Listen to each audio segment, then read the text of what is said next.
एक पिन से लेकर एक स्पेसशिप बनाने में लॉ का यूज होता है।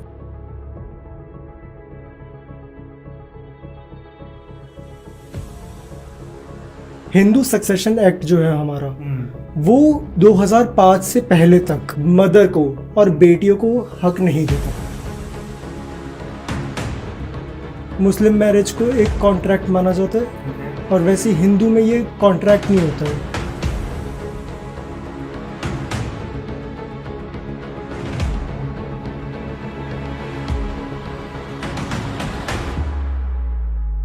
फैमिलीज में ऐसे क्या क्या लॉ होते हैं जो कि जनरली सबको जानकारी होनी चाहिए? 2020 में ट्रिपल जज बेंच बैठी थी सुप्रीम कोर्ट में और उन्होंने ये डिसाइड किया कि इक्वल शेयर मिलना चाहिए मदर और बेटी को। इंडिया में 90% of properties general power of attorney पे चलती है। लोग अपने टैक्स बचाने के लिए जनरल पावर ऑफ अटॉर्नी में चले जाते हैं। ए ने बी को बेचा, वही 75 गज।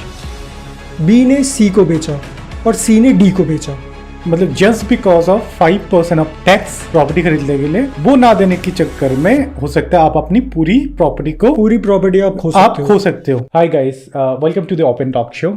आज के एपिसोड में हमने बात करी काफी सारी चीजों में। आज मेरे साथ थे उज्जवल अग्रवाल जो कि एक एडवोकेट है। हमने बात करी है फैमिली लॉस पे और हमने बात करी है प्रॉपर्टी डिस्प्यूट होते हैं उनके बारे। तो ये एपिसोड काफी इंफॉर्मेटिव होगा आप सबके लिए और इसमें आपको काफी सारे डिटेल में आपको जान पाएंगे कि आप कोई प्रॉपर्टी लेने से पहले तो जो लॉस के बारे में आपको जानकारी होना चाहिए वो सारी चीजों में हमने बात करी है। और ये कंप्लीटली लीगल इंफॉर्मेशन है, एक एडवोकेट के थ्रू हमने कोशिश करी सारी डिटेल में जानने के लिए। तो आप देखिए पूरी एपिसोड और मुझे बताइए ये एपिसोड कैसा लगा। और अगर आपको अच्छा लगा लाइक कीजिए और कमेंट करके बताइए कि कौन सी पार्ट आपको अच्छा लगा। और अगर आप कोई भी इंफॉर्मेशन जानना चाहते हैं इस तरह की कोई भी टॉपिक पे, आप मुझे कमेंट करके बता सकते हैं। साथ में आप हमारे इंस्टाग्राम फॉलो कर सकते हैं और please subscribe the channel and click the bell icon ताकि आप आने वाला एपिसोड भी देख पाए।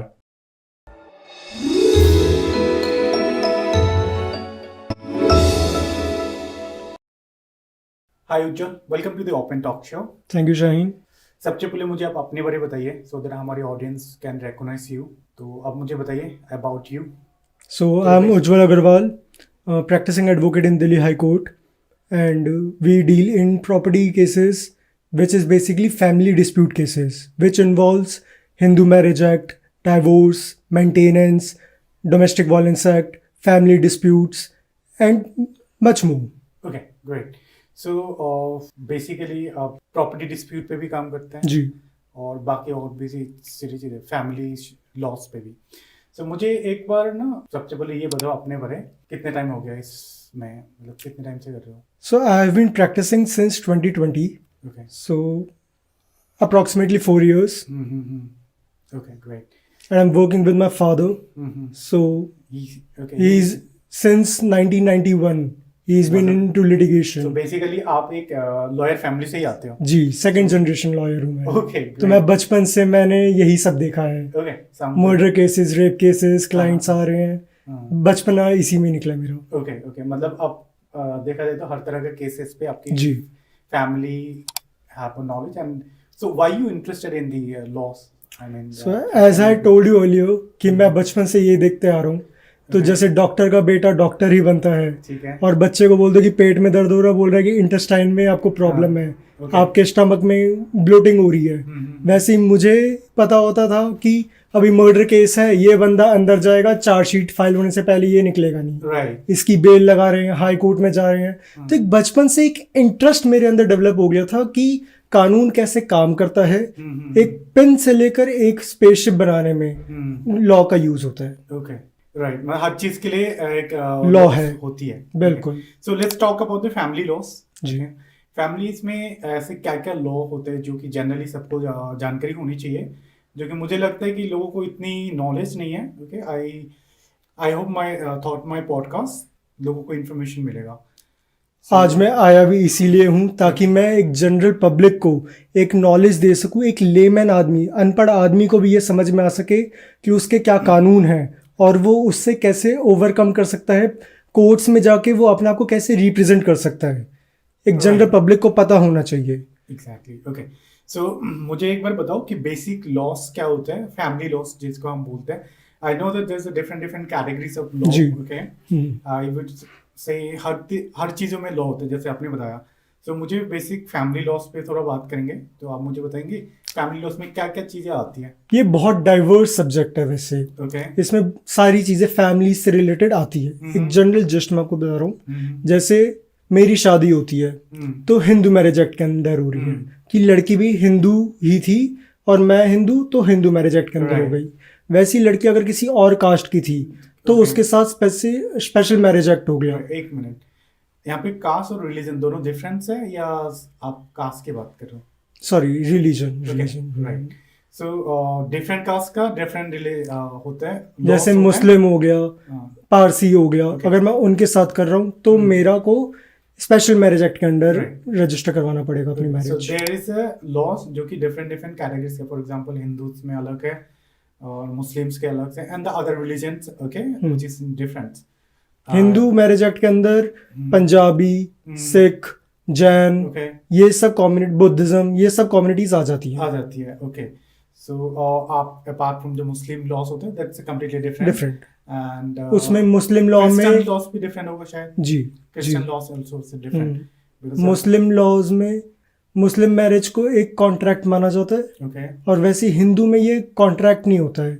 जैसे मुस्लिम मैरिज जो होती हैं वो कॉन्ट्रैक्ट बेसिस पे होती हैं। जब निकाहनामा पढ़ा जाता है तो एक कॉन्ट्रैक्ट बनाया जाता है कि अगर हस्बैंड अगर वाइफ के साथ डाइवोर्स लेता है, उससे तलाक होता है, तो वो इतना पे करेगा। ये फर्स्ट डे जिस दिन मैरिज हो रही है उसी दिन ये डिसाइड कर लिया जाता है। अच्छा, yes, right, that is a contract basis, only the reason you say that. मतलब I have a question, like कोई भी मैरिज कॉन्ट्रैक्ट बेसिस पे नहीं होता है, but you said that and I got now, जो कि क्लैरिफाई करता है कि जब आप शादी करते हो मुस्लिम शादी में, तो जब आप शादी करते हो एक कॉन्ट्रैक्ट होता है कि आप whenever you have a divorce, तो आपको this particular amount you have to pay. बिल्कुल। तो इसको कंसीडर किया जाएगा कि एज अ कॉन्ट्रैक्ट है ये कि लड़का ग्रूम और ब्राइड दोनों के सिग्नेचर हुए, दो विटनेस थे, और जो मौलाना जी है जो वो होते हैं वो भी थे, उनकी प्रेजेंस में ये हुआ, तो ये कॉन्ट्रैक्ट हुआ। ओके, ये एग्रीमेंट था। नाउ आई एम श्योर हमारे ऑडियंस को भी ये क्लैरिफाई हो जाएगा, और आई एम श्योर कि मैं भी क्लियर हो गया इस चीज को कि कॉन्ट्रैक्ट इसको क्यों बोला गया। और हिंदूज में ये होता है कि लड़का लड़की मिले, रिचुअल्स के साथ उन्होंने किया, वरमाला, 7 फेरे, इन सब चीजों के बेसिस में एक होली उसको लेके चलते हैं। ओके, सो इसके कॉन्ट्रैक्ट नहीं है। इस केस में अगर डिवोर्स जो होता है तो किस तरह का लॉस होता है उसमें? तो उसमें हिंदू मैरिज एक्ट के अंडर ये चीजें आती हैं जिसमें डाइवोर्स का स्पेसिफिक बताया गया है। उसमें ये भी बताया गया है कि शादी के लिए क्या एज होनी चाहिए, लड़का पहले से शादीशुदा नहीं होना चाहिए, लड़की जो है वो मेजर होनी चाहिए, 18 साल से बड़ी। अब सुप्रीम कोर्ट बोल रही है कि 18 साल नहीं, इसको लिमिट किया जाए 21 साल लड़कियों के लिए भी। तो इसमें थोड़ी कॉन्ट्रोवर्सीज अभी चल रही है, लेकिन ये बेसिक हो गया कि शादी के टाइम पे लड़की साउंड माइंड की होनी चाहिए, मतलब अनसाउंड माइंड की नहीं होनी चाहिए। इसी में अगर आप डाइवोर्स की बात करते हो तो उसका भी स्पेसिफिक सेक्शन दे रखा है कि किस बेसिस पे आदमी डाइवोर्स ले सकता है। तो क्रुएलिटी होती है कि लड़की घर वालों को परेशान कर रही है, मार रही है, पीट रही है, गाली गलौज कर रही है, या 2 साल से ज्यादा हो गए हैं छोड़ के चली गई है, पता। And this is vice versa कि अगर हस्बैंड कर रहा है तो लड़की डाल सकती है, और अगर लड़की कर रही है तो हस्बैंड डाल सकता है। इसमें और एक चीज आती है कि अगर फीमेल की तरफ से होता है डिवोर्स फाइल, तो शायद मेल की तरफ से कोई पेमेंट नहीं करना पड़ता। Is that correct? वो जो होता है कि अगर फीमेल कर रही है तो मेल को करना पड़ता है, क्योंकि फीमेल्स के पास बहुत सारी ऑप्शंस हैं जो हमारे लॉ सिस्टम ने उनको प्रोवाइड कर रखे हैं to empower women in our society. क्योंकि हमारी सोसाइटी मेल डोमिनेटिंग सोसाइटी है, तो इसलिए वुमेन्स को काफ़ी सारी चीज़ें, काफ़ी सारे लॉज उनके फेवर में बनाए गए थे।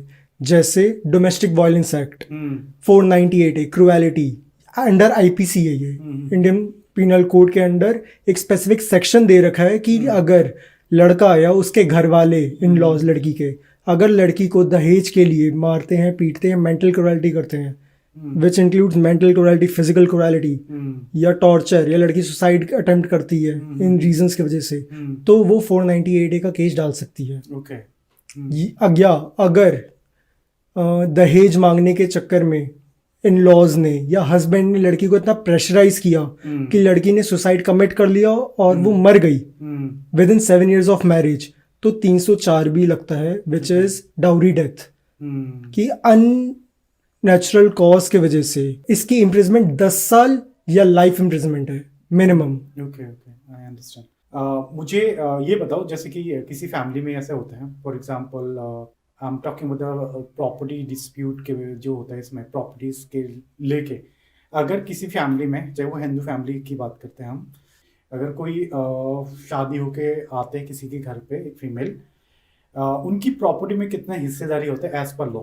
शाहीन फॉर भाई, एग्जांपल लड़की का राइट नहीं होता जो शादी होके आई है, ओके उसका हस्बैंड की प्रॉपर्टीज में कुछ हिस्सा आ सकता है, लेकिन प्रॉपर्टी मतलब प्रॉपर्टी भी 2 टाइप में डिवाइड होती है। एक होती है मूवेबल प्रॉपर्टी, एक होती है इमूवेबल, मतलब चल अचल संपत्ति। तो जो मूवेबल प्रॉपर्टीज है, लड़का कितना कमाता है महीने का, अगर 2 लाख रुपए कमा रहा है, 50,000 रुपए कमा रहा है, 20,000 रुपए कमा रहा है, तो लड़की अगर साथ में नहीं रह रही और वो सेल्फ अर्निंग नहीं है, डिपेंडेंट है अपने हस्बैंड पे, तो वो उस सैलरी पे मांग सकती है पैसे। राइट नहीं, मैं एक सिचुएशन दे रहा हूँ आपको। फॉर एग्जांपल एक फैमिली है जिसमें 2 भाई हैं, एक बहन है, ठीक है, और 2 भाइयों ने शादी कर लिया, राइट, बहन के भी शादी हो गया, नाउ दे आर ओल्डर, मतलब वो उनकी भी शादी हो गया, बड़े हो गया, उनके बच्चे भी हो गए, ओके। सो अब होता है फैमिली में वो होता है डिवाइडेड होता है, पार्टीशन होते हैं, पार्टीशंस होते हैं। सो फैमिली जब पार्टीशंस होते हैं तो इसमें कुछ चीज़ें आते हैं जब फैमिली प्रॉपर्टीज डिवाइड होते हैं, राइट। सो मुझे इसके बारे में थोड़ा सा जानना है कि अगर एक फैमिली में एक फीमेल जब किसी जैसे कि उसकी बहन किसी और फैमिली में जाते हैं, तो उनको अपनी फैमिली पे, मतलब अपनी पापा की प्रॉपर्टीज में कितना हिस्सा मिलता है या नहीं मिलता है, और अगर ये जो भाई है, ये 2 भाइयों में ओके किस बेसिस पे वो डिवाइड होता है, और इसमें उनकी अगर जो फैमिलीज और भी है, फॉर एग्जांपल दोनों भाइयों में से एक भाई की डेथ हो गई, राइट, तो उसमें रहते उनकी वाइफ। अब इस केस में क्या उनकी प्रॉपर्टीज उनकी वाइफ को मिलती है? ओके, काफी लोगों के साथ मैंने देखा है जो ये रोजाना ये ऐसे मुकदमे आते हैं कि वाइफ, हस्बैंड की डेथ हो गई, जो भाई था या जेठ था, उन्होंने वो पूरी प्रॉपर्टी पे एक्वायर कर लिया और उसको बेच दिया और कहीं वो बाहर चले गए रहने के लिए, तब इसमें वाइफ क्या करे? तो हिंदू सक्सेशन एक्ट जो है हमारा, वो 2005 से पहले तक मदर को और बेटियों को हक नहीं देता था, कुछ नहीं देता था। जैसे आपने सबसे पहला एग्जांपल जो बात की थी कि 2 भाई हैं और एक बहन है, तीनों की शादी हो गई, तो अब पहले ये था कि भाइयों को ही मिलेगा।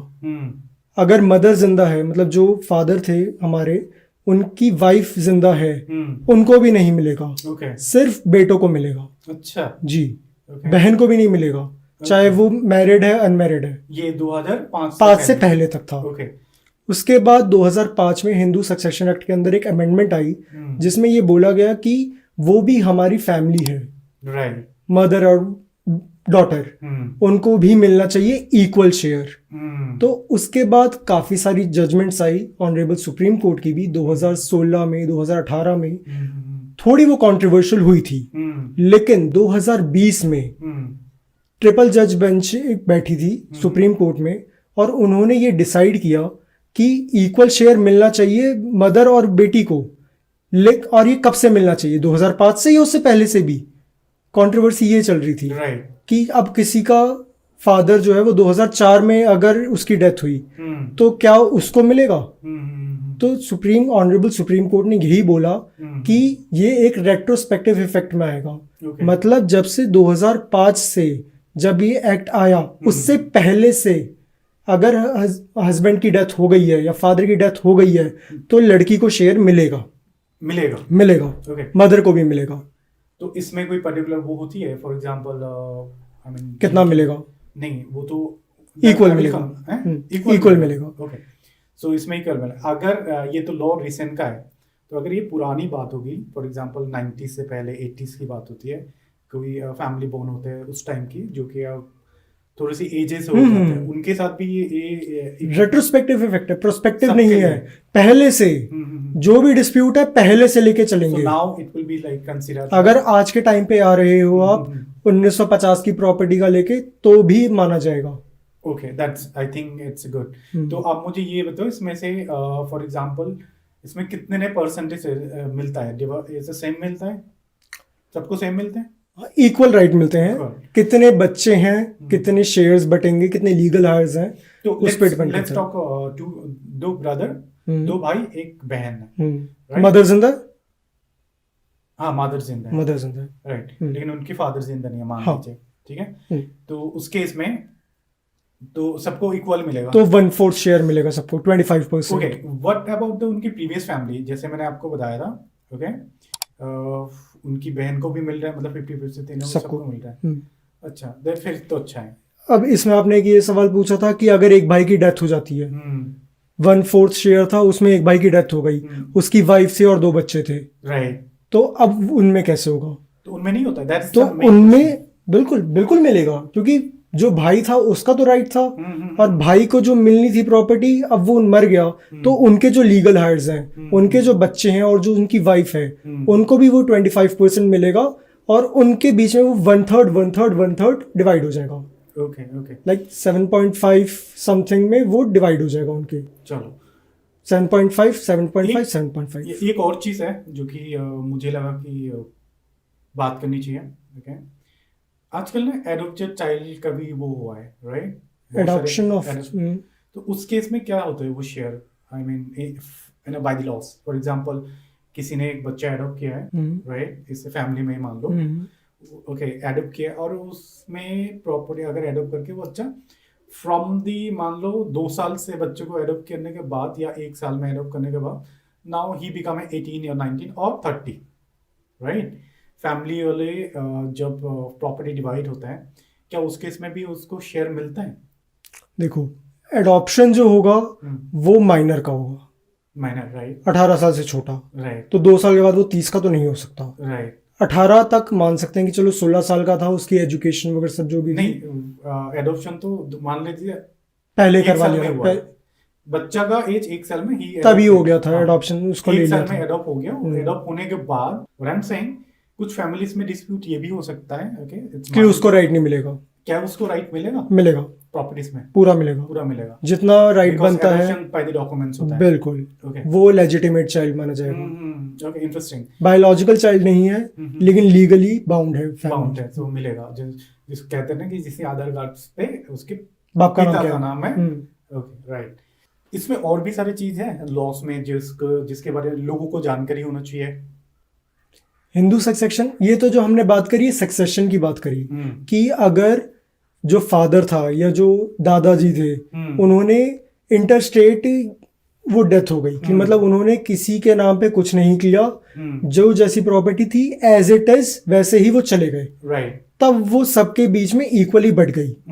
अब एक कंसेप्ट आता है विल का, कि जब, अब जैसे 2 भाई थे, एक बहन थी और एक मदर थी, फादर जब थे तब उन्होंने बच्चों को पढ़ाया लिखाया, सारी चीजें करी, बहन की शादी करवा दी, एक भाई को अब्रॉड भेज दिया, उसकी पढ़ाई में खर्चा किया, एक भाई को अपने पास रखा बिजनेस में, या हमेशा की तू छोटा भाई था, दिमाग नहीं था ज्यादा, या जो भी रीजन की वजह से, प्यार के रीजन से, अफेक्शन से उसको अपने पास रखा। राइट। अब जब ओल्ड एज होने लगी पेरेंट्स की, बच्चा बाहर था, उसकी फैमिली सेट हो गई, वो आता नहीं है, तो जो यहाँ पे बच्चा था वो उनका लुक आफ्टर करता था, उसकी जो वाइफ थी वो उनका खाना का, दवाई का, सबका ख्याल रखती थी, तो फादर को एक अलग टाइप ऑफ अफेक्शन हो गया उस बच्चे से। तो उन्होंने अपनी एक विल अपने बच्चे के नाम पे कर दी, जो यहाँ पे ही रहता है, सारी प्रॉपर्टी की मैं इसी को देना चाहता हूँ, चल अचल, मूवेबल इमूवेबल दोनों। इसमें एक ये कंसेप्ट भी आता है कि क्या फादर अपने 4 फादर्स की प्रॉपर्टी हमारे को दे सकते हैं? नहीं। उस पे अब इसका मतलब क्या हुआ कि मेरे दादाजी की या परदादाजी की प्रॉपर्टी थी, और मेरे पिताजी ने एक विल कर दी, जो उनका हिस्सा बनता था उस प्रॉपर्टी पे 1/10, या परदादाजी थे तो 1/10 या कुछ वैसा हिस्सा बनता था, उन्होंने वो हिस्सा मेरे एक भाई को दे दिया सारा। तो वो ऐसा नहीं कर सकते ओके क्योंकि उस प्रॉपर्टी पे मेरा बर्थ राइट है, राइट क्योंकि वो अनडिवाइडेड शेयर था। जब वो प्रॉपर्टी डिवाइड होगी तो मेरा उस पे हक बनेगा। हक बनेगा। फादर सिर्फ अपनी सेल्फ एक्वायर्ड प्रॉपर्टी पे अपने जीवन में रहते हुए जो प्रॉपर्टी उन्होंने खरीदी है। वो सिर्फ उसी पे ही विल कर सकते हैं। ओके तो सिंपली जितना मुझे समझ आया, ओके अगर मैं फॉर एग्जांपल कोई बाहर जाता है, जितना मैं समझ पा रहा हूँ, जो कोई मान लीजिए इंडियन उसका बॉर्न एक फैमिली में होता है, 2 भाई है, एक फॉरेन में रहता है, ओके पढ़ाई वढ़ाई में उधर सेटल हो गया, okay somehow they come to the India and इनका जो प्रॉपर्टीज है यहाँ पे जो उनका भाई रहता है सारे प्रॉपर्टीज उनके नाम हो गए। नाउ अगर वो लोग आते हैं, मतलब जो दूसरे भाई आते हैं, तो इनकी मतलब उनके पापा सारे प्रॉपर्टीज इनके भाई के नाम पे पूरा कर दिया, लेकिन जब आते वो 10 साल 15 साल 20 साल बाद, तो उनको उसमें हिस्सा होना चाहिए 100%, राइट? पापा की प्रॉपर्टीज पे, मतलब दादाजी की प्रॉपर्टीज पे, दादाजी की प्रॉपर्टी, राइट। पर अगर उनकी माँ बाप उसकी बाप आपने जैसे बताया, ओके उसके पिता ने जैसे ही कोई प्रॉपर्टी खरीदा और उस प्रॉपर्टी को वो अगर उनके बेटे के नाम से करते जो उनके पास है, तो वो प्रॉपर्टी में दूसरे बच्चों का हिस्सा नहीं होता। हाँ, वो किसी को भी कर सकते हैं। Okay. वो पड़ोसी के कुत्ते को भी कर सकते हैं। अच्छा, ये ऐसी जजमेंट है। ओके ऑनरेबल सुप्रीम कोर्ट में ये गया था। ऐसे कैसे आते हैं? हाँ, मतलब ये वाली चीज थोड़ी रेयर है। ज्यादातर जनरली बच्चों के नाम पे करते हैं या कोई डोनेशन कर देते हैं। हाँ, डिफरेंट जो भाई में ये बहुत कॉमन है। बहुत कॉमन। आज के टाइम पे देखो प्रॉपर्टी के रेट बहुत ज्यादा बढ़ गए हैं। ठीक है। पहले आज से 20 साल पहले 30 साल पहले प्रॉपर्टीज के रेट नहीं थे। तो और जो फैमिलीज थी वो जॉइंट फैमिली में रहती थी, सारे एक साथ रहते थे। लेकिन आजकल फैमिलीज हो गई है न्यूक्लियस, सारे अपनी अपनी फैमिली में रहते हैं, अपने बच्चे अपनी वाइफ। तो उन और प्रॉपर्टीज के रेट हो गए 10 टाइम्स, मे बी कुछ जगहों पे तो 100 टाइम्स हो गए हैं। तो वहां पे लोगों का इंटेंशन खराब हो जाता है। जो प्रॉपर्टी मेरे दादाजी ने आज से 50 साल पहले 20,000 मिली थी, आज उसका दाम अगर 1.5 करोड़ हो रहा है, तो मेरा इंटेंशन खराब होगा कि मैं उस पूरी प्रॉपर्टी में क्यों नहीं जा रहा। मैं यहाँ पे रहता था ना, वो तो बाहर है, वो तो डॉलर में कमा रहा है, मुझे चाहिए। मैं बिजनेस करता हूँ यहाँ पे।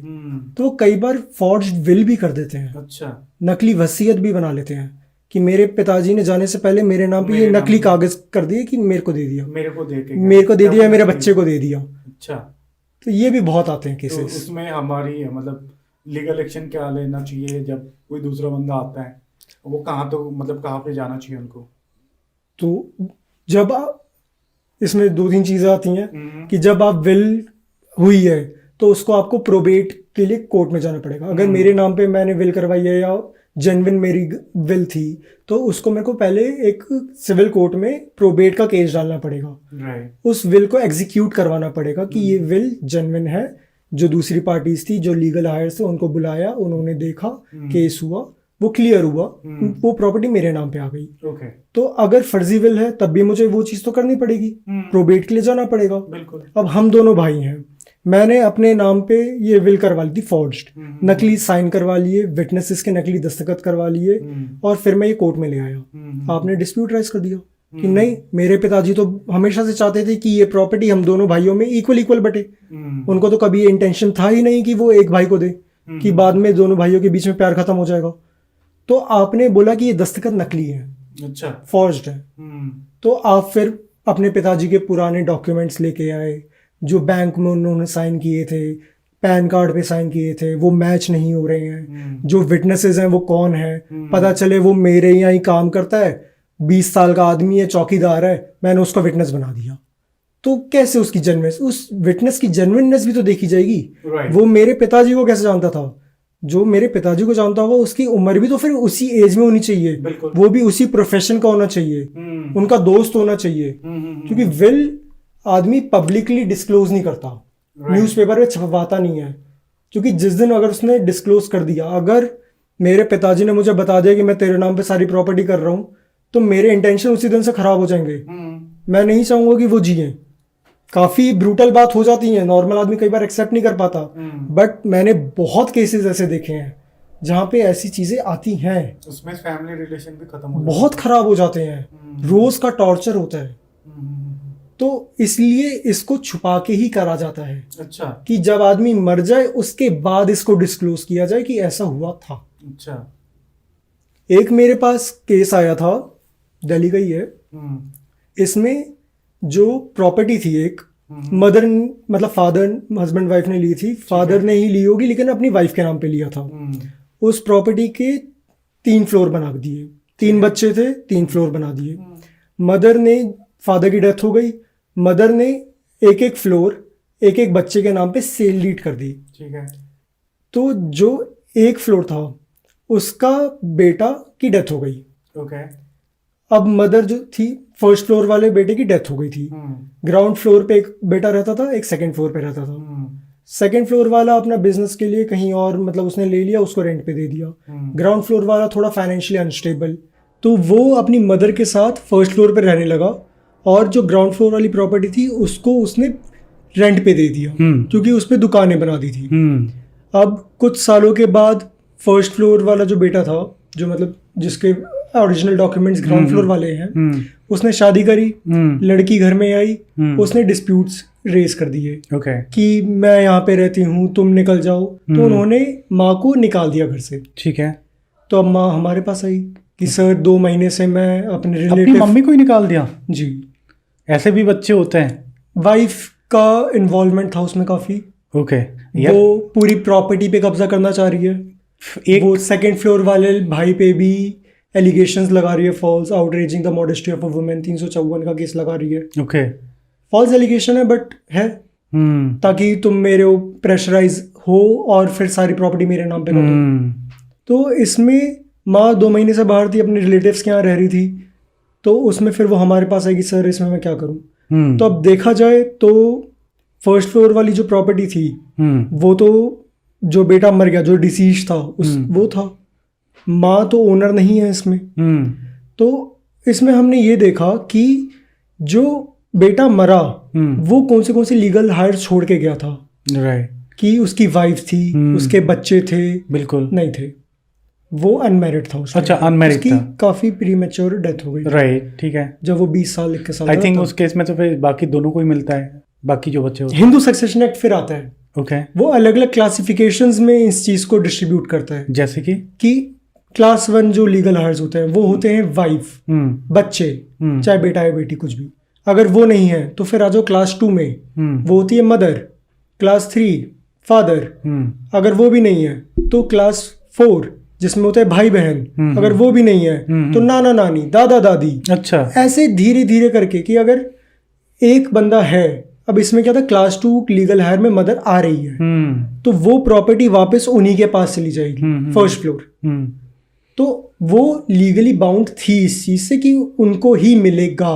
तो राइटफुल ओनर मदर ही थी। तो जो बेटा ग्राउंड फ्लोर से आया उसका कोई रोल नहीं बनता। तो हमने एक सीनियर सिटीजन का केस डाला बेटे के ऊपर कि तुम अपनी मदर को ऐसे निकाल नहीं सकते हो, तुम्हारा बल्कि यहाँ पे बनता नहीं है राइट, तुम निकलो यहाँ से और मदर रहेगी। तो फिर उसमें डिस्प्यूट्स हो रहे थे लेकिन वो सेटलमेंट कर लिए क्योंकि माँ का प्यार, बेटा भी वैसा, तो वो अब साथ में रहते हैं। राइट। ओके। एक और बात बताओ इसमें, जैसे हम बात कर रहे थे, अगर जैसे कि हम बात करें किस लॉ पे, ओके, अगर कोई जैसे तीनों की इन्वॉल्वमेंट सेम होता है, फॉर एग्जांपल जैसे मैंने शुरू में से ही बताया कि एक फैमिली में 3 है, एक जो सिस्टर है जिसकी शादी हो गई। मेरा पॉइंट ये है कि क्या वो अपने नाना नानी का संपत्ति पे हकदार होता है बच्चे? बिल्कुल होते हैं। होते हैं? बिल्कुल होते हैं। जब उनकी मदर है तो बच्चे क्यों नहीं है? ओके। अब इसमें एक बात आती है कि मेरी मदर थी, उनके पेरेंट्स जो थे उनके पास संपत्ति थी, है। तो अगर मेरी मदर की डेथ हो जाती है तो क्या मैं उनके लिए उनके लीगल हायर्स में आऊँगा? ओके। बिल्कुल आऊँगा, क्योंकि मेरी मदर तो थी ना। अब जो मेरे मामा हैं उनका राइट बनेगा। अगर मेरे नाना की सेल्फ एक्वायर्ड प्रॉपर्टी है या उनकी एंसेस्ट्रल प्रॉपर्टी है, अभी मैं ये लेके चल रहा हूँ कि ये सारी प्रॉपर्टी सक्सेशन के थ्रू ही जाएगी, कोई विल नहीं की, जो लीगल हायर से उसी पे। तो अगर मेरे नाना की प्रॉपर्टी थी, मेरे नाना की डेथ हो गई, तो वो प्रॉपर्टी किन में बटेगी? मेरी नानी में बटेगी, मेरे मामा में बटेगी, मेरी मम्मी में बटेगी, मेरी मम्मी की कोई बहन है तो उनमें जाएगी। राइट। तो अगर मेरे मामा की डेथ हो जाती है जस्ट इन केस, तो उनके फैमिली में कौन कौन थे? बीवी थी, बच्चे थे, अगर नहीं थे तब वो साइड हो जाते हैं, वो फिर उनका शेयर भी इन तीनों में इक्वली बढ़ जाएगा। ओके ओके, मतलब वो बच्चों को मिलेगा बिल्कुल मिलेगा। अच्छा अच्छा अच्छा, अगर ऐसे केस भी आते हैं आप लोगों के पास? हाँ बिल्कुल आते हैं। अच्छा, हाँ, क्योंकि बहनें, वही मैंने आपको बताया 2005 के बाद ये चेंजेस आए, तो 2020 में 16 में सुप्रीम कोर्ट तक जा रहे हैं लोग कि भाई हमारे को राइट मिलना चाहिए। तो डिस्ट्रिक्ट कोर्ट्स और हाई कोर्ट्स में तो ये रेगुलर है। मैंने अभी एक केस, हाई कोर्ट का एक केस है हमारा, दिल्ली का ही है। तो इसमें जो फादर थे वो बैंक मैनेजर थे। ओके। और उनका साउथ दिल्ली में उन्होंने लिया था, उनको गवर्नमेंट से अलॉट हुआ था, जो बैंक से थे वहाँ पे उनको मिला था। 400 गज की प्रॉपर्टी थी। ठीक है। तो फादर अच्छे पोस्ट पे थे, उनकी 4 बेटियां थी और 1 बेटा था। ठीक है। बेटियां भी वेल सेटल्ड, 90s में उनकी शादी हो गई, बहुत अच्छा कमा रही हैं, बहुत कर रही हैं, बच्चे अब्रॉड जा रहे हैं, सारी चीज़ें। बेटा जो था वो अपने पेरेंट्स के साथ रहता था। ठीक है। उसकी शादी हो गई, उसके बच्चे हो गए। After the death of the father in 2004 बेटियां गई, तो जो भाई था उन्होंने लास्ट राइट्स में एक होता है कि पंजाबियों में होता है कि वो ना नाम लेते हैं कि जो इनके वारिस हैं उन सबके नाम लेते हैं। तो उन्होंने उन बहनों का नाम नहीं लिया। अच्छा।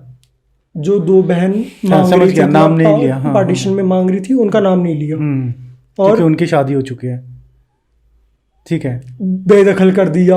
ईगो प्रॉब्लम कि मैं क्यों दूं तेरे को, मैंने तो करवा दिया, मैं ही हूँ राइटफुल ओनर। इश्यूज बहुत होते हैं, लोगों को अवेयरनेस भी नहीं होती है। फिर 2014 में उनकी मदर जो थी, मतलब उनकी डेथ हुई, तो उसके बाद उन्होंने, भाई ने अप फ्रंट आके मना कर दिया कि मैं तुम्हें नहीं देने वाला, तुम कुछ भी कर लो, मैं नहीं दूंगा। अच्छा। पार्ट। ओके। तो फिर वो बहनें हमारे पास आई, बोली कि सर हमारे को पार्टीशन का डालना है। तो फिर हमने केस डाला उनका, तो उसमें उनको मिला फिर शेयर मिला। हाँ। ओके। भाई ने ये बोला कि मेरी जो मदर थी उसका, उनने अपना शेयर मेरे नाम पे कर दिया था। अच्छा। तो हमने स्पेसिफिकली यही बोला कि ठीक है, 10% अज्यूम करते हैं कि मदर ने अपना शेयर तुम्हारे नाम पे किया, तो जो फादर गए तो वो कितने लीगल राइट्स छोड़ के गए, मदर को, भाई को और 4 बहनों को, तो 6 हो गए। मतलब 1/6 शेयर जो था, मदर ने अपना 1/6 शेयर तुम्हें दिया है, आधी प्रॉपर्टी नहीं दी है। और वो भी डिस्प्यूट है। हम तो बोल रहे हैं नकली फर्जी साइन है। अच्छा, चलो इस बात पे मुझे एक चीज़ और जाननी है कि जो नकली प्रॉपर्टीज की, नकली डॉक्यूमेंट्स की बात होती है, बहुत सारे ऐसे केसेस मैंने सुना है कि हमारे पास डॉक्यूमेंट्स है और दूसरा बंदा बोलते हैं हमारे पास भी डॉक्यूमेंट्स है। तो ऐसे सिचुएशन में अगर कोई नकली डॉक्यूमेंट्स बनाता है किसी प्रॉपर्टीज़ का, उस केस में हमारे लीगल एक्शंस क्या होता है, और ऐसे केस में मतलब जीतता कौन है? और अगर पहले ये बताओ आप। तो ये जो आपने सवाल पूछा, ये अब सक्सेशन से हटके हम आ गए हैं इंडिविजुअल, जब आदमी परचेज करता है प्रॉपर्टी। हाँ, राइट। कि जो एक इंडिविजुअल कैपेसिटी भी कोई आदमी प्रॉपर्टी परचेज कर रहा है, फैमिली से खरीदता है या इंडिविजुअल, हर कोई। फैमिली से तो चलो सक्सेशन में आ गया, that's a different part, I understand. So let's, जैसे आपने मुझे ये प्रॉपर्टी बेची, एग्जैक्टली, तो अब आपने इसमें अब काफ़ी सारी चीज़ें आ गई। इसको हम रिलेट तो फैमिली से भी कर सकते हैं। फॉर एग्जांपल जैसे हमने बात करी थी कि हमारे जो एक भाई फॉरेन में रहता है, एक इंडिया में, और पापा की डेथ हो गई, so he come after 15 years and he won the properties. Okay. और दूसरा भाई ने ये बोला कि मेरे पास डॉक्यूमेंट्स है और ये सारे प्रॉपर्टी मेरे नाम पे कर दिया है। हाँ, तो इसमें okay, और एक मिनट, और वो प्रॉपर्टी जो होती है, वो प्रॉपर्टीज के डॉक्यूमेंट्स उसने बना रखा है, ऐसा भी हो सकता है। ठीक है। ये ऐसे केसेस बहुत सारे भाईचारे में भी होता है, या किसी भी डीलिंग, अगर कोई प्रॉपर्टी खरीदता है, नई प्रॉपर्टीज खरीदता है, उसमें भी होता है, बहुत सारी चीज़ों में होता है। सो मेरा पॉइंट ये है कि ऐसे केस में जो हम नई प्रॉपर्टीज खरीदते हैं या कोई लेते हैं, और ऐसे डुप्लीकेसी डॉक्यूमेंट्स के जो केसेस होते हैं, उस केस में लीगली हमारे पास क्या है ऐसा जिसमें हम एक्शन ले, और जो कोई ऐसे फर्जी डॉक्यूमेंट बनाते हैं उनके साथ ऐसे क्या होता है फिर?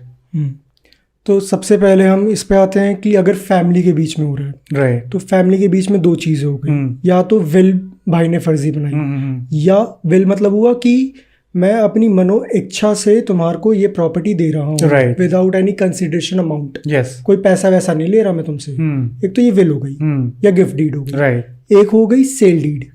सेल डीड मतलब कोई कंसिडरेशन अमाउंट आ रही है इसमें, कुछ पैसों का लेन देन आ रहा है कि बाप ने अपने बेटे को बेच दी लेकिन उसमें कुछ पैसे लिए। अच्छा अच्छा, चलो तो इसमें दो चीज होती है। अगर आप अब हम दोनों भाई थे, आप बाहर चले गए, मैं यहाँ पे रहता था, मैंने एक फर्जी डॉक्यूमेंट बना लिया कि उन्होंने मेरे को बेच दिया।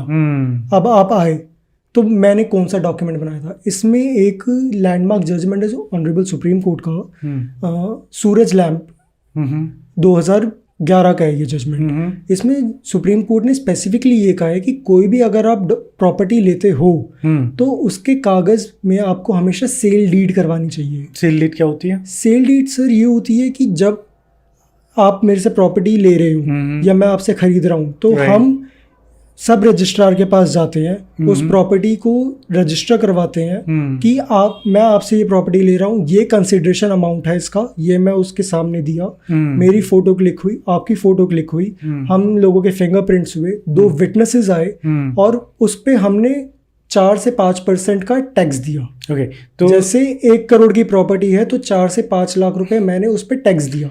ओके, ये गवर्नमेंट को जाता है? ये गवर्नमेंट को जाता है। ओके, और ये होता है, ये गवर्नमेंट सेक्टर में होता है, मतलब गवर्नमेंट हर डिस्ट्रिक्ट में एक सब रजिस्ट्रार का ऑफिस सब रजिस्ट्रेशन जहाँ पे प्रॉपर्टी रजिस्ट्रेशन होता है या सेल, आप वहाँ पे अगर कोई जमीन खरीद सकते हो तो आपको वहाँ जाके रजिस्टर करना है, या अगर आप कोई बेच रहे हो तो वहाँ पे जाके आपको रजिस्टर करना है। बिल्कुल, अगर आप विल कर रहे हो तो विल को भी आप वहीं पे रजिस्टर करवाओगे। अगर आप गिफ्ट डीड कर रहे हो तो उसको भी वहां पे रजिस्टर कराओ, उससे उसकी जेन्युइननेस बढ़ जाती है। ओके ओके, तो इसमें अब ये हो गया सेल डीड। मैं सेल डीड नहीं करवा सकता उस प्रॉपर्टी में अगर मेरा फ्रॉड इंटेंशन है, क्योंकि मेरे फादर को नॉलेज है, उनको नहीं देना था, तो मैंने आउट ऑफ द वे जाके जनरल पावर ऑफ अटॉर्नी बनवा ली। एक 500 रुपए का कागज पे अपने फादर के फर्जी दस्तखत कर दिए और वो प्रॉपर्टी मैंने अपने बोल दिया कि ये प्रॉपर्टी आपके नाम पे, ये रहा दलील। बिल्कुल। तो मतलब उसको हम उसको हमें कंसीडर नहीं करना चाहिए। वो इलीगल है, इलीगल है, नल एंड वॉइड माना जाता है। तो उनके साथ क्या होता है? स्पेसिफिकली बोल रही है, और आप मानोगे नहीं सर, दिल्ली में क्या इंडिया में 90% of properties general power of attorney पे चलती हैं। अच्छा, सेल डीड पे इतनी कम है। ओके, लोग अपने टैक्स बचाने के लिए जनरल पावर ऑफ अटॉर्नी में चले जाते हैं और इन फ्यूचर गारंटीड उनको ये इश्यूज फेस करने पड़ते हैं, उनको ट्रायल झेलना पड़ता है कोर्ट का। कितनी बार मैंने देखा है कि कोर्ट के ऑर्डर हो जाते हैं कि कल पुलिस वाला आएगा बेलिफ को लेके, तुम्हारा घर खाली हो रहा है, तो आपको अपनी पूरी फैमिली को लेके निकलना पड़ेगा, आप घर के बिना हो गए हो। ओके, जितना मुझे समझ आ रहा है, आप जो बताया, जितना मुझे समझ आ रहा है कि मैंने एक प्रॉपर्टी खरीदा जो कि मैं रजिस्टर ऑफिस में जाके नहीं भेजा और कहीं से किसी से खरीद लिया, बाहर से नोटरी से करवा दिया। हाँ, उसका टेस्ट, और इसमें मैंने मूव कर लिया एंड आफ्टर ए ईयर, 2 साल, 5 साल, 10 साल बाद ऐसा भी हो सकता है वो प्रॉपर्टी वो जो ओनर है किसी और को बेच दिया। बिल्कुल, 6 महीने बाद बेच दिया। और ये कह रहे हो ये हमारे इंडिया में बहुत सारे केसेस होते हैं? बहुत कॉमन है। कॉमन है, बहुत कॉमन है। तो मतलब just because of 5% of tax property खरीदने के लिए, वो ना देने के चक्कर में हो सकता है आप अपनी पूरी प्रॉपर्टी आप खो सकते हो। बिल्कुल, और ऊपर से लीगल प्रेशर जो कोर्ट्स में आपको जाना पड़ेगा, जो इतने साल आपको झेलने पड़ेंगे, इमोशनली जो आपके इन्वॉल्वमेंट होता है, फिजिकल, मेंटल, फाइनेंशियल, इमोशनल, सब हो जाता है। आपकी जनरेशंस खराब हो जाती हैं। तो मुझे लगता है ये सारी चीज़ें हमारी ऑडियंस को या सबको जाननी चाहिए, हमारे जितने सारे लोग हमें सुन रहे हैं। आई होप कि इसके बाद तो इसमें एक केस हुआ था बहुत अभी रिसेंटली, मैंने उसमें दिल्ली हाई कोर्ट में उसमें हमने एंटीसिपेटरी बेल डाली थी। इसमें ये था, लेट्स अज्यूम एक कृष्णा देवी थी, उन्होंने एक 100 गज का मकान लिया था। ठीक है। उन्होंने 50 गज जो था वो अपने बेटे को दे दिया। ठीक है। उसको एज्यूम करते हैं एस था वो। ठीक है। सन एस। हाँ। और 25% जो था वो किसी रैंडम आदमी को दे दिया। ठीक है। उसको हम आर बोल देते हैं। ठीक है। अब उन्होंने कितना बेच दिया? 75%। अब 2014 में उन्होंने एस को दिया था और 2014 के 6 महीने बाद ही उन्होंने वहां पे दे दिया आर को। अब 2016 में उन्होंने ए को दिया 75 गज। ओके 75 गज उन्होंने ए को बेच दिया। ठीक है। ए ने बी को बेचा वही 75 गज। ओके बी ने सी को बेचा और सी ने डी को बेचा 2021 में डी को। मतलब 4 बार आगे चली गई वो प्रॉपर्टी। ओके 4 बार सेल हो गया। पोजेशन में कौन है? मदर और उसका बेटा। मदर अब जब बी को बेची थी प्रॉपर्टी तो बेटे ने एस ने एक बैंक लोन लिया प्रॉपर्टी को मॉर्गेज करवा के। अपना 50 गज था वो मॉर्गेज करवा के उसने एक बैंक लोन लिया 10 लाख का 15 लाख का। उसको वो धीरे धीरे पे कर रहा था अपने इंटरेस्ट वगैरह सब जो भी लग रहे थे। जब 2021 में उसने डी को बेचा था मतलब सी ने डी को जब बेचा था तो डी पोजेशन में आ गया। फिर वो बोला मैं कब्जा लूंगा मैं रहूंगा।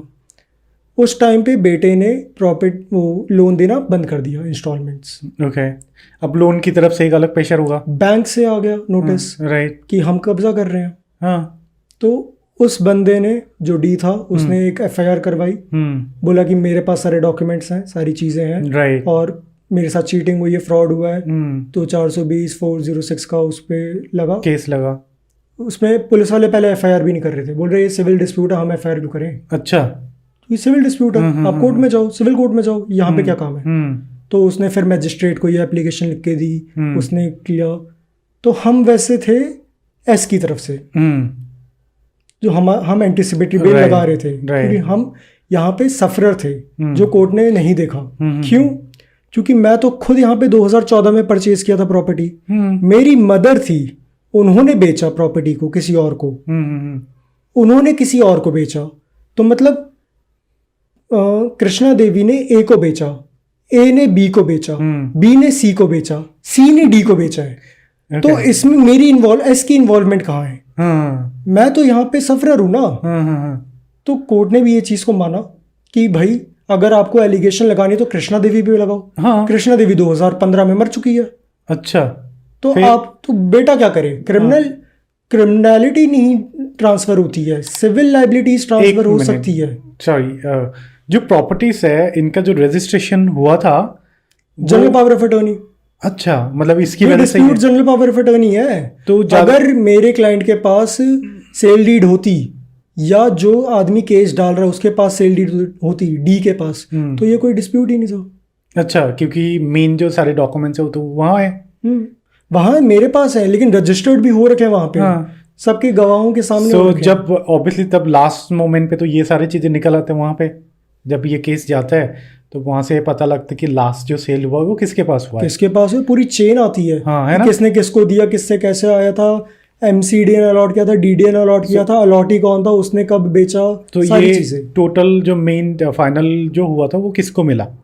अभी ये चल रहा है पेंडिंग चल रहा है अभी तो स्टार्ट हुआ है। ओके मतलब इतने कॉम्प्लिकेशंस होते हैं ऐसे केसेस में। बहुत ज्यादा क्रोक इंडिया में भरे पड़े हैं जिनका प्रोफेशन यही है। ओके एक और था हाँ वो भी रिसेंट है। एक्चुअली वो रिसेंट नहीं है काफी पुराना 2010 का है वो। ओके तो उसमें रजौरी गार्डन की प्रॉपर्टी थी। इसमें डीएलएफ ने परचेज किया था 500 गज की प्रॉपर्टी थी। उस टाइम पे मेरे ख्याल से उसका सर्कल वैल्यू शायद 2-2.5 करोड़ था। तो उस टाइम पे 2 लोगों ने जॉइंट प्रॉपर्टी करके लिया था अलग अलग लोगों ने। ठीक है। तो उसमें एक जो पार्टी हमने बनाई थी कि 2-2.5 करोड़ की प्रॉपर्टी थी। उसमें हमने बोला कि एक थर्ड पार्टी को लेके आए और बोला कि हम अपने 50% शेयर में तुम्हारे को 30% शेयर दे देंगे और तुम हमारे को उसका 75 लाख दे दो। मतलब 75 1.5 करोड़ हो गया और होल प्रॉपर्टी का 60% हम तुम्हें दे देंगे। तो इसमें जब सेल डीड हुई तो इसमें जो सेल डीड हुई वो हुई 2 पार्टी की इनिशियली डीएलएफ के हुई ए और बी के साथ। सी जो 1.5 करोड़ दिया था उसको नहीं लिया क्योंकि उनके एग्रीमेंट में पहले से था कि जो आदमी ने अप्लाई किया है उसी को ही मिलेगा। कोई थर्ड पार्टी आप नॉमिनी या वो नहीं बना सकते। तो वो पार्टी फिर कोर्ट में गई थी। उसने मतलब ये फाइल किया कि भाई मेरे को भी राइट मिलना चाहिए। तो आई थिंक जो बड़े बड़े कंपनीज होते हैं तो वो सारे तो प्रॉपर चैनल्स के थ्रू चलते हैं नहीं चलते। हैं? नहीं चलते? बहुत उसमें अलग लेवल ऑफ कंट्रोवर्सीज हो जाती है कि और माफिया वो टाइप जो प्रॉपर्टी थी, हाँ बिल्कुल बिल्कुल, हाँ बहुत। क्योंकि मैं एक कंपनी चला रहा हूँ। एग्रीकल्चर लैंड पे वो प्रॉपर्टी बना देते हैं 2 हेक्टेयर की, या मतलब 70 एकड़्स की, कि यहाँ पे हम स्कूल भी खोल रहे हैं, स्विमिंग पूल भी खोल रहे हैं, स्पोर्ट्स कॉम्प्लेक्स भी खोल रहे हैं, 5,000 लोगों के अपार्टमेंट्स बना रहे हैं, लोगों को बेच दिया। अब पता चलता है बाद में कि वो प्रॉपर्टी जो थी वो एग्रीकल्चर लैंड था। एग्रीकल्चर लैंड मतलब खेती बाड़ी के लिए ही उसको यूज कर सकते थे। अच्छा। हाँ, क्योंकि हमारा देश जो है वो कृषि प्रधान के देश है, यहाँ पे एग्रीकल्चर का बहुत ज़्यादा इन्वॉल्वमेंट है। बिल्कुल। तो जो ज़मीन एग्रीकल्चर के लिए प्रॉपर नहीं होती है उसको हम अर्बनाइज किया जाता है। सो व्हाट आई अंडरस्टैंड, मतलब अगर कोई भी कंपनी को अगर किसी भी जगह पे घर भी बनाना है तो वो एग्रीकल्चर जगह पे बनाने के लिए you have to take permission from the government. हाँ, उसके लिए एक स्पेशल रेगुलेटरी अथॉरिटी बनी हुई है, रेरा।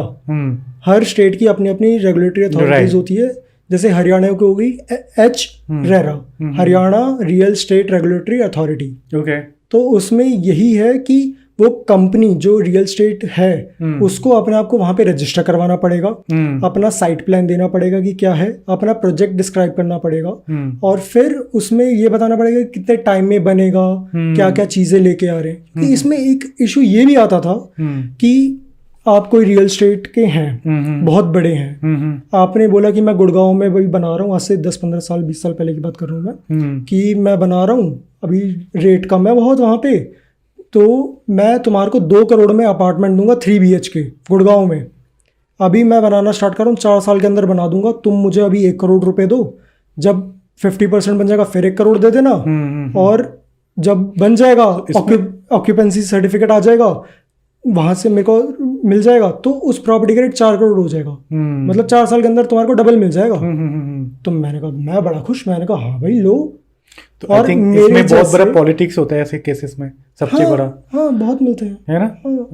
पॉलिटिकल बैकग्राउंड तो बहुत जरूरी होता है, जो इतने करोड़ों की इन्वेस्टमेंट कर रहा है, क्योंकि वो आप सिर्फ मेरे से नहीं ले रहे हो, आप मेरे जैसे 500 लोगों से और ले रहे हो मिनिमम, क्योंकि 5,000 लोगों का आप घर बना रहे हो, राइट। तो आप 500,000 लोगों को तो बुकिंग के लिए रखोगे ना पहले, तभी तो प्रोजेक्ट स्टार्ट करोगे।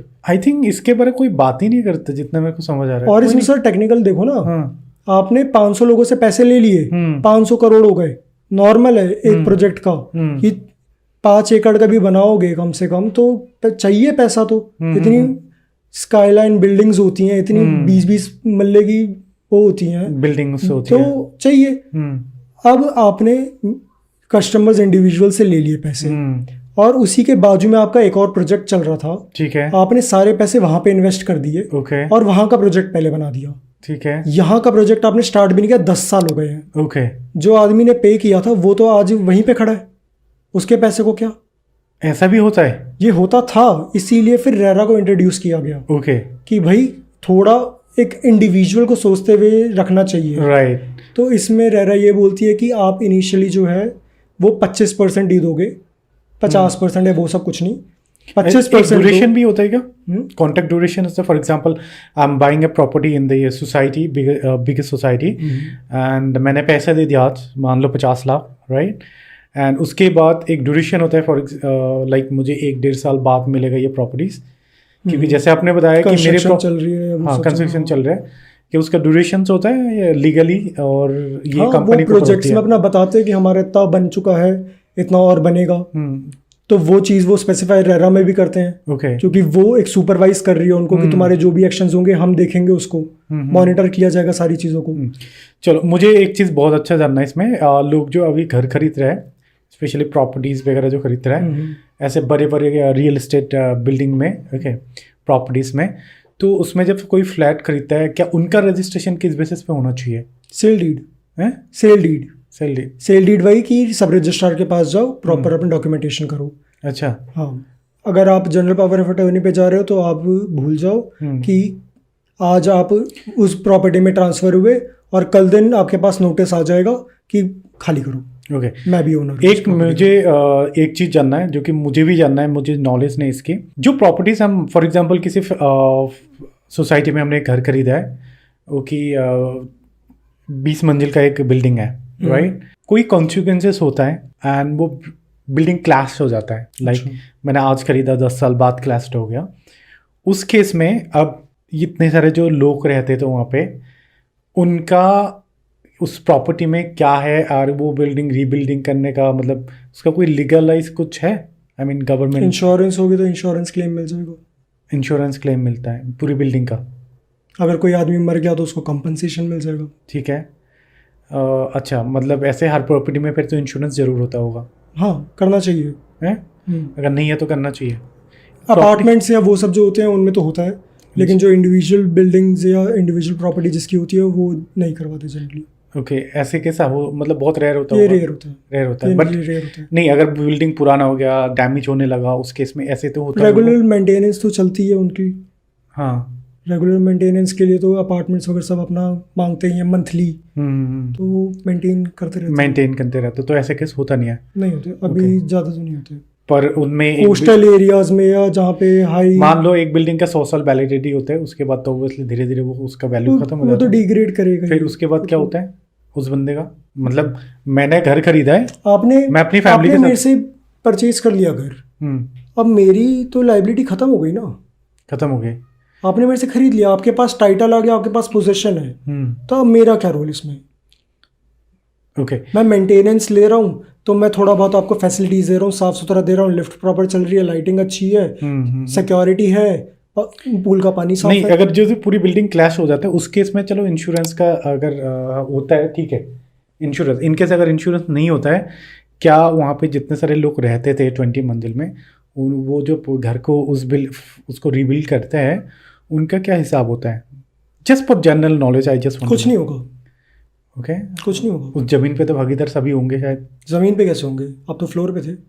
तो जमीन किसका होगा फिर? ओनर का ही? इतनी डिटेल्ड होगी तो वो देखो, अब इसमें ये चीज़ आ जाती है कि बिल्डिंग तो कुछ पार्ट में थी, 5 एकड़ में 1 एकड़ की बिल्डिंग थी, कुछ में ग्राउंड भी था, प्ले ग्राउंड था, वो किसके नाम पे? जो ओनर था उसके नाम पे। जो पूल था, जो स्पोर्ट्स कॉम्प्लेक्स था, वो ओनर के नाम पे, जो रियल एस्टेट का था।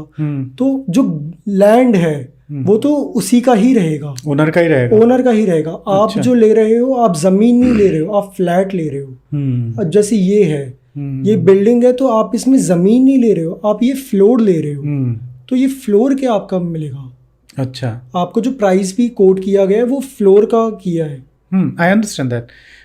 मान लो ये बिल्डिंग पुराना हो गया, टूट गया, आपने कुछ नहीं करवाया था, इंश्योरेंस कुछ नहीं था, आपने अपनी लाइफ इंश्योरेंस भी नहीं करवाई। तो मेरे ओनर के पास तो प्रॉपर्टी है कुछ नहीं। क्या हम उसके बाद अगर हम चाहे कि हम ये प्रॉपर्टी बनाओ, आप हमारे फ्लैट हमें चाहिए, या तो हम बनाते हैं? बना लो सारे मिलके। अच्छा, बट ओनर कुछ नहीं करेगा। ओनर कुछ नहीं करेगा। ओके, क्योंकि उसका वो, क्योंकि उसने वो चीज़ नहीं करी थी, ये कोई नेचुरल कैलेमिटी या उसके वजह से हुआ।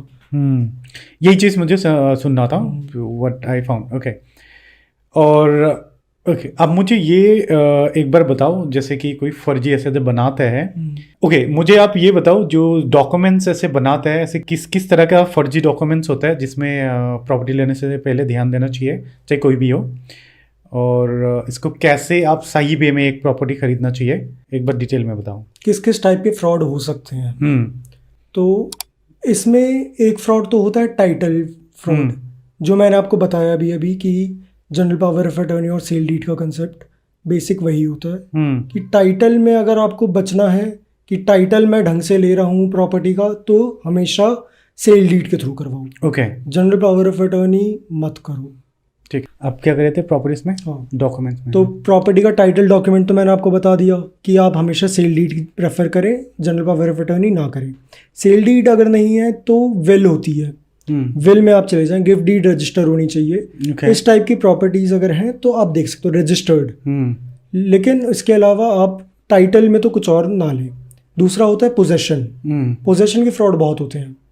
क्या क्या एक प्रॉपर्टी खरीदने से पहले किसी लॉयर के पास जाना चाहिए? वेरीफाई करवाने के लिए बिल्कुल जाना चाहिए, है ना? गवर्नमेंट अथॉरिटीज में जाना चाहिए आपको क्लैरिफाई करवाने के लिए। ओके, वेरीफाई हर प्रॉपर्टी खरीदने से पहले करना चाहिए। बिल्कुल, आपको थोड़ा ग्राउंड वर्क तो करना ही चाहिए। आप जब इतनी अपनी लाइफ टाइम की इन्वेस्टमेंट कर रहे हो, आप कोई बहुत बड़े इन्वेस्टर्स नहीं हो, तो आपने अपनी पूरी जिंदगी की 20-25 साल की मेहनत जब लगाई है, तो मुझे लगता है कि एक हफ्ता 4 दिन 2 दिन तो आपको एटलीस्ट चेक करना चाहिए कि क्या है भाई उस प्रॉपर्टी की रियलिटी।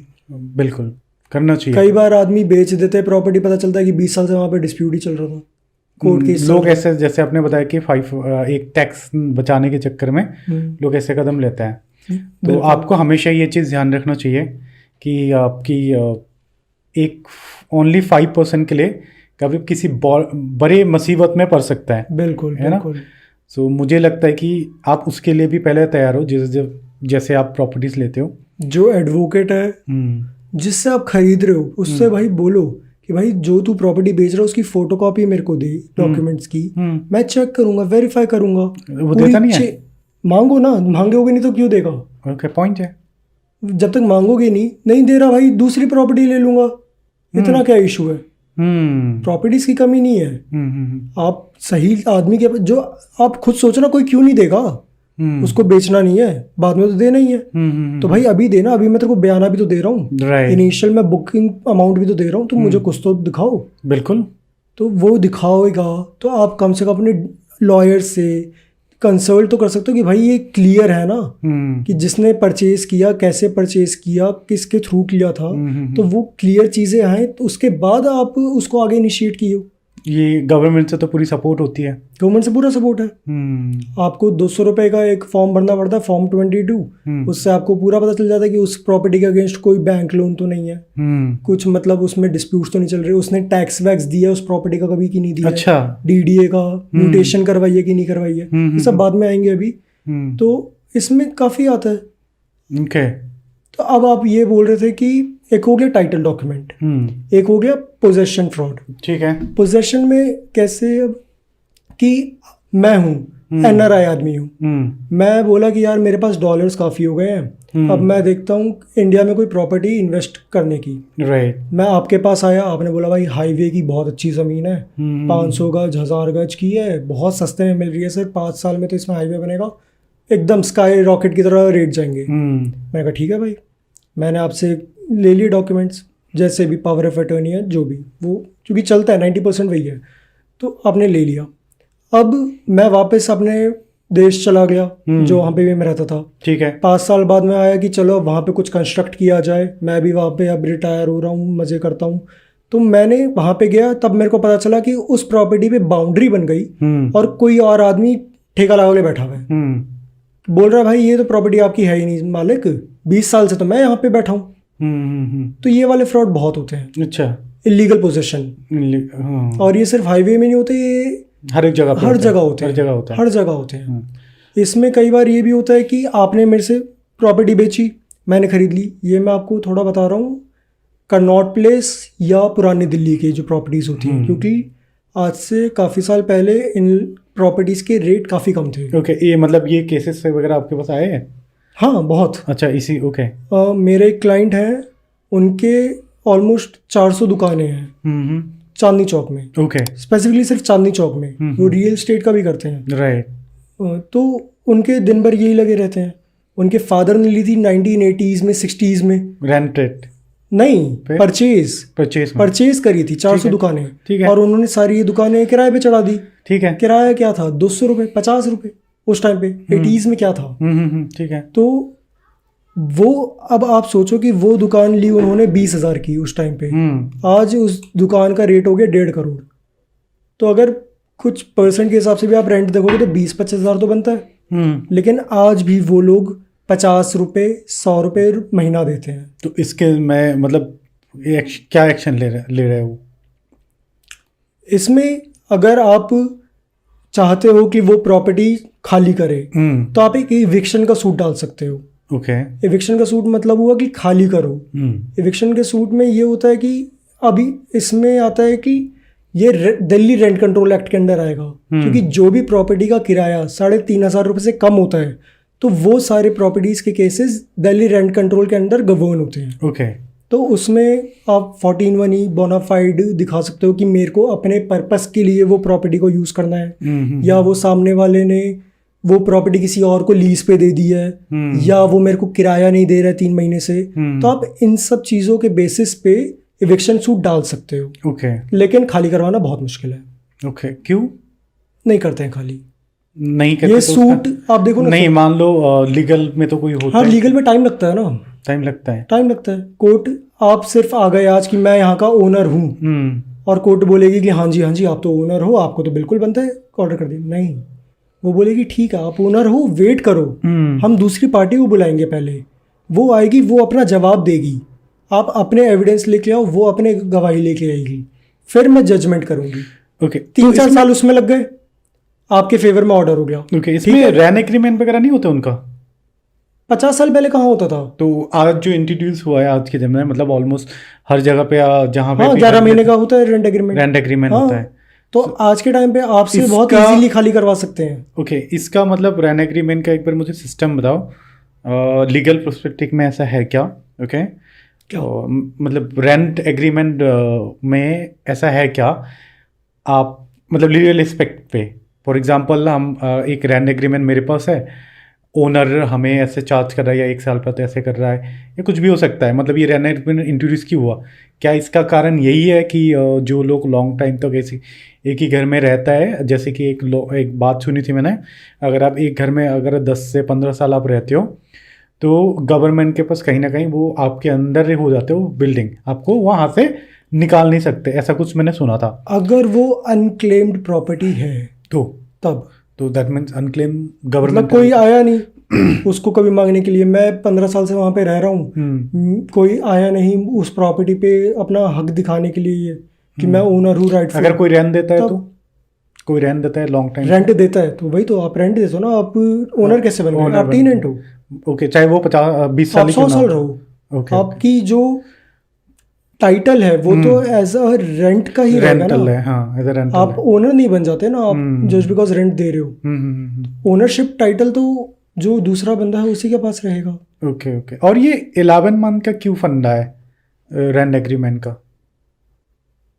1 साल से कम का कर लेते हैं ताकि नेक्स्ट ईयर फिर किसी और को रखना हो, जो रेंट है उसको और बढ़ाना हो 10% के हिसाब से। अच्छा, तो कुछ भी हो सकता है, ओनर को इजी रहता है। ज़्यादा लंबे 2 साल का भी होता है। अच्छा, वो कोई 6 महीने का भी हो सकता है। ओके, ये एक जनरल टर्म है जो स्टार्ट कर दी 11 मंथ, सबको इजी लगता है। और ये कहीं पे दिखाने के लिए भी अब हो सकता है कि हाँ मैं इस प्रॉपर्टी में रहता हूँ, this is the legal term, मतलब एक स्टम्प पेपर है ना?